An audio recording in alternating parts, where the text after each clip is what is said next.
Hello students, आज के इस वीडियो लेक्चर में हम बात करेंगे क्लास 12th के बायोलॉजी का सबसे पहला चैप्टर, जिसका नेम है जीवों में जनन।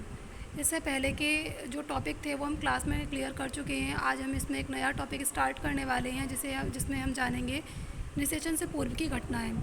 तो ठीक है, चलिए स्टार्ट करते हैं। निषेचन से पूर्व की घटना में क्या आता है कि इसमें युग्मकों का जो गैमीट्स होते हैं उनका फॉर्मेशन होता है, और उसमें गैमीट का इसके अंदर जो है गैमीट्स का फ्यूज़न नहीं होगा।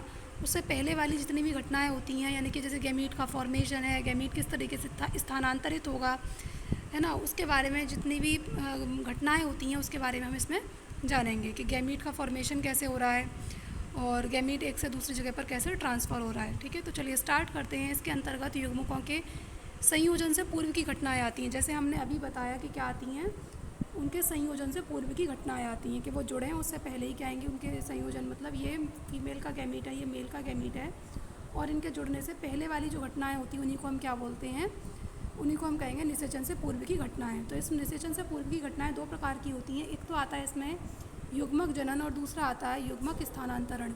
कि इसके अंदर क्या होगा, सबसे पहले इसमें युग्मक का जनन होगा, युग्मक बनेगा, और दूसरे में युग्मक बनने के बाद वो किस तरीके से स्थानांतरित होगा उसकी बात इसमें होगी। तो पहले हम इसमें सबसे पहला जो टॉपिक है उसको स्टार्ट कर लेते हैं, जिसमें हम बता रहे जो पहला प्रोसेस है उसकी बात कर लेते हैं युग्मक जनन की। युग्मक जो है किस तरीके से उनका फॉर्मेशन हो रहा है उसके बारे में हम इसमें बात कर लेते हैं। तो युग्मक जनन नर तथा मादा दो प्रकार के युग्मकों की गठन प्रक्रिया को संदर्भित करता है कि जो युग्मक जनन होता है वो नर और मादा के जो युग्मक हैं वो किस तरीके से बन रहे हैं, उनकी जो गठन प्रक्रिया है उसके बाद उसको ये बताता है, उसके बारे में ये प्रोसेस है कि वो किस तरीके से फॉर्म हो रहे हैं। और जो युग्मक होते हैं वो कैसे होते हैं, अगुणित कोशिकाएं होती हैं। अगुणित कोशिकाओं के बारे में हम क्लास में डिस्कस कर चुके हैं। ठीक है, तो अब हम इसको दोबारा नहीं बताएंगे यहाँ पर, क्योंकि हमने इसको बता दिया था पहले ही कि युग्मक जो है क्या है, एक प्रकार की अगुणित कोशिकाएं होती हैं। अब यहाँ पर बात की जा रही है समयुग्मकी कौन से होते हैं। समयुग्मकी वो होते हैं जिसमें जो युग्मक हैं वो देखने में बिल्कुल एक जैसे दिखाई देते हैं। उसमें हम क्लियरली ये डिस्टिंग्विश नहीं कर पाते हैं कि इसमें मेल का कौन सा है गैमीट और फीमेल का गैमीट कौन सा है, और जो जो मॉर्फोलॉजिकली बिल्कुल एक जैसे दिखाई देते हैं उनको हम क्या बोलते हैं, समयुग्मकी कहेंगे। ठीक है, नेक्स्ट यहाँ पर हम बात करेंगे कि हालांकि अधिकतर लैंगिक प्रजनन जीवों द्वारा आकारिकी रूप से स्पष्ट दो प्रकार के हैं। तो ये जो है, अगर हम ये देखें कि जो लैंगिक जनन जब होता है जीवों के अंदर, तो उसके अंदर जो युग्मक बनते हैं वो दो तरीके के होते हैं। जैसा एक तो होते हैं समयुग्मकी और दूसरे कौन से होते हैं, विषमयुग्मकी। समयुग्मकी हमने अभी जाने हैं। समयुग्मकी वो होते हैं जो बिल्कुल एक जैसे दिखाई देते हैं, जिसमें हम ये क्लियर नहीं कर पाते हैं कि इसमें मेल कौन सा है और फीमेल कौन सा है। जबकि जो विषमयुग्मकी इसके विपरीत होते हैं, इसमें हम क्लियरली बता सकते हैं कि इसमें बाहर से देखते ही हम बता देंगे कि ये जो गैमीट है, ये जो पर्टिकुलर गैमीट है वो मेल का है या फिर ये फीमेल का है। अगर ये नर के अंदर बन रहे हैं युग्मक, तो तब इनको हम क्या कहेंगे, एंथीरिडिया इनको बोला जाता है। और अगर ये किसी मेल ह्यूमन बीइंग के अंदर बन रहे हैं तो इनको हम क्या बोलेंगे, स्पर्म्स कहते हैं। बिल्कुल ऐसे ही अगर ये किसी फीमेल के अंदर बन रहे हैं युग्मक तो उनको हम क्या नाम देते हैं, अंड या फिर डिम्ब उनको हम कहते हैं। ठीक है, अब नेक्स्ट हम इसमें बात करेंगे जीवों में लैंगिकता। जीवों में लैंगिकता कैसे क्या होती है इसके बारे में जानेंगे। तो यहाँ पर बात करते हैं सामान्यतः जीवों में लैंगिक जनन के दौरान दो विभिन्न समष्टियों के युग्मक में युग्मन होता है। तो यहाँ पर बात की जा रही है कि जो जीवों में लैंगिकता जो होती है इसके दौरान क्या होता है कि दो विभिन्न समष्टियों में, समष्टि कहा जाता है बच्चों स्पीसीज़ को, यानी कि जातियों को। दो विभिन्न प्रकार की जातियाँ होती हैं, जैसे कि स्त्री जाति या मादा और नर जाति, है ना। तो उनके जो युग्मक बनते हैं उनका यहाँ पर क्या होगा, युग्मन होता है। मतलब वो एक दूसरे के साथ फ्यूज़ होंगे और आगे जाकर क्या बना देते हैं, जाइगोट को बना देते हैं। वो दोनों मिलकर एक मतलब फर्टिलाइजेशन होगा या युग्मन होगा उनका, और फिर आगे जाकर क्या बना देंगे, जाइगोट को बना देते हैं। परंतु ये सदा के लिए तथ्य सही नहीं है। लेकिन ये जो तथ्य है वो हमेशा के लिए सही नहीं होता है। क्यों सही नहीं होता है, क्योंकि पादाप में नर तथा मादा दोनों प्रकार की संरचनाएँ पाई जाती है, परंतु जब एक ही पादाप में दो नर तथा मादाएँ संरचना पाई जाती हैं तो उसको हम क्या बोलते हैं, द्विलिंगी कहते हैं। यहाँ पर हम बात कर रहे हैं जीवों में लैंगिकता के बारे में। तो यहाँ पर पहले बार में बताया गया है कि जो दो विभिन्न समष्टियाँ होती हैं उनके युग्मक यहाँ पर उनके अलग अलग युग्मक बनेंगे और उनमें क्या होगा, वो दोनों एक दूसरे के साथ फ्यूज़ कर जाते हैं और आगे जाइगोट बना देते हैं।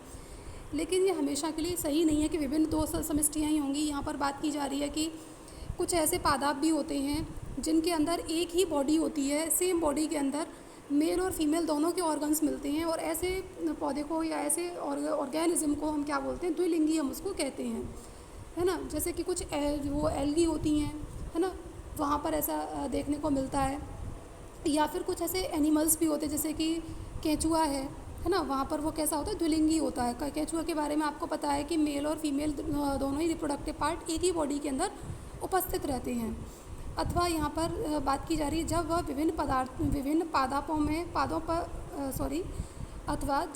विभिन्न पादापों पर हो, एक लिंगी कहलाता है। और यहाँ पर दूसरी तरफ उसकी बात की जा रही है कि अगर ये जो इनके जो अंग हैं, जो इनके जो सेक्स ऑर्गन्स हैं, अगर वो किसी दूसरी बॉडी पर उपस्थित है। पहले हमने जाना कि अगर किसी एक ही सेम इंडिविजुअल के अंदर दोनों टाइप के ऑर्गेनिज्म, दोनों टाइप के सेक्स ऑर्गन, है ना, दोनों टाइप के सेक्स ऑर्गन उपस्थित हैं, तो ऐसे को हम क्या बोलते हैं, द्विलिंगी कहते हैं। ठीक है, क्या बोलते हैं उसको, द्विलिंगी कहते हैं। अगर ये दोनों किसी अलग अलग ऑर्गेनिज्म के अंदर हों, जैसे सेक्स ऑर्गन्स जो हैं वो अलग अलग बॉडी के अंदर हों, तो उनको हम क्या बोलेंगे, एक लिंगी कहेंगे। जैसे अगर हम यहाँ पर एक लिंगी को समझने के लिए हम देख सकते हैं एस्केरिस के बारे में, कि जो एस्केरिस होती है उसमें जो मेल वाली जो एस्केरिस होती है वो अलग होती है और फीमेल वाली एस्केरिस अलग होती है। वहीं हमने केंचुए की बात की, केंचुए में हमने बताया कि वो कैसा होता है, द्विलिंगी होता है। मेल और फीमेल सेक्स ऑर्गन एक ही बॉडी के अंदर उपस्थित रहते हैं।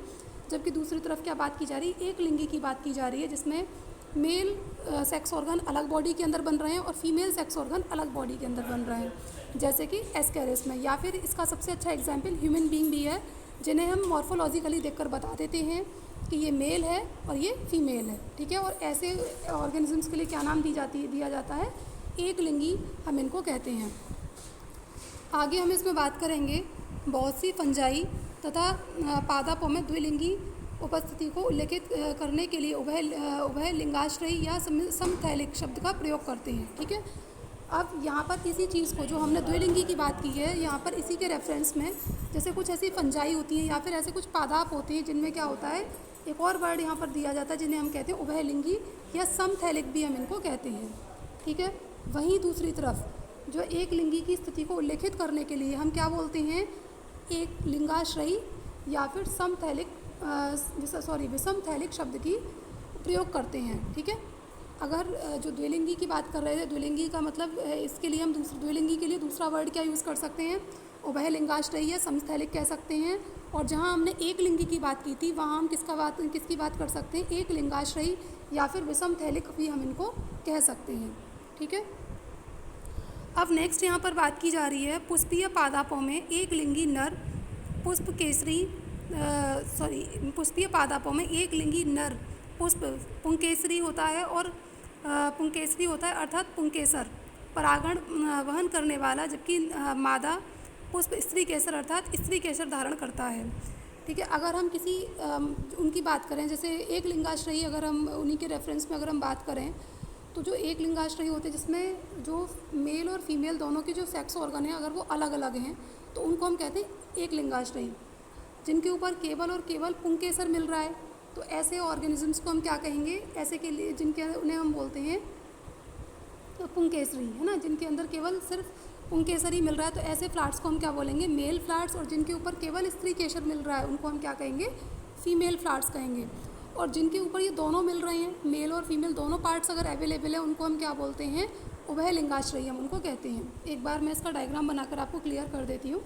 देखो, जैसे ये हमने बताया, ये क्या है, इसके सेपल्स हैं और यहाँ पर ये पेटल्स हो रहे हैं, और इन्हीं पेटल्स के ऊपर यहाँ पर हम अगर ये सिर्फ मेल पार्ट अगर हम बना देते हैं, सिर्फ मेल पार्ट है, तो ऐसे ऑर्गेनिज्म को हम क्या, ऐसे जो फ्लावर्स होते हैं ऑर्गेनिज्म या ऐसे लिविंग जो प्लांट्स होते हैं, ये है ना, इनके ऊपर जिस पे केवल मेल वाला पार्ट्स ही अवेलेबल है, तो उसको हम क्या कहेंगे, पुंकेसरी कहेंगे या फिर हम इसको क्या कहेंगे, मेल फ्लावर कहेंगे। और दूसरी तरफ हम उनकी बात कर रहे हैं जिसके ऊपर सिर्फ फीमेल पार्ट अवेलेबल है, केवल और केवल क्या है, फीमेल पार्ट अगर अवेलेबल है, दोबारा बना देती हूँ इसको, केवल फीमेल पार्ट अवेलेबल है। जैसे ये है ये इस तरीके से। और इसके अलावा जो मेल पार्ट है वो अगर इसके ऊपर नहीं है तो इसको हम क्या कहेंगे, स्त्री पुष्प कहेंगे इसको, ठीक है। क्या कहेंगे इसको, स्त्री पुष्प। और इसके लिए यहाँ पर इंग्लिश में एक वर्ड टर्म यूज़ की जाती है जिसे हम बोलते हैं पिस्टलेटेड फ्लावर, और मेल के लिए हम बात करते हैं स्टेमिनेटेड फ्लावर, ठीक है। क्या है इसका, पपीता और खजूर, ये क्या है, एक लिंगाश्रय के उदाहरण हैं, ठीक है। तो आज के इस वीडियो लेक्चर को हम यहीं पर स्टॉप